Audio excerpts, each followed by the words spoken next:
98व्या अखिल भारतीय मराठी साहित्य संमेलनाचे भव्य उद्घाटन नवी दिल्ली येथील विज्ञान भवनात भारताचे पंतप्रधान नरेंद्र मोदी यांच्या हस्ते पार पडले। या ऐतिहासिक क्षणी साहित्य महामंडळाच्या अध्यक्ष उषा तांबे यांनी भारताचे पंतप्रधान नरेंद्र मोदी यांना विठ्ठल रुक्मिणीची मूर्ती भेट देऊन त्यांचे स्वागत केले। काय आहे ही बातमी संपूर्णपणे जाणून घेण्यासाठी तुम्ही जर NGTV मराठी न्यूज चॅनलवरती पहिल्यांदाच आला असाल तर नक्की सबस्क्राइब करा। नमस्कार, मी बंदगी NGTV मराठी न्यूज चॅनलमध्ये तुम्हा सगळ्यांचं सहर्ष स्वागत करतोय।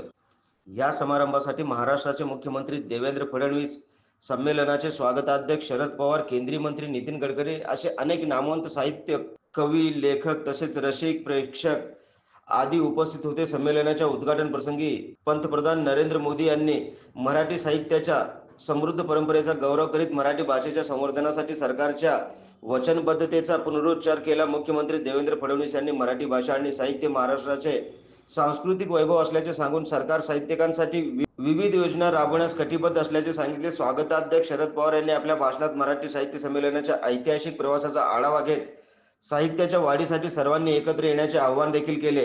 या संमेलनात विविध चर्चासत्रे, परिसंवाद, साहित्यिकांच्या मुलाखती, कविता वाचन तसेच नवोदित लेखकांसाठी विशेष सत्रांचे आयोजन देखील करण्यात आले। संमेलनाच्या निमित्ताने संपूर्ण मराठी साहित्य विश्व एका ठिकाणी एकवटले। साहित्यप्रेमींसाठी हा एक आनंदाचा सोहळा ठरत आहे।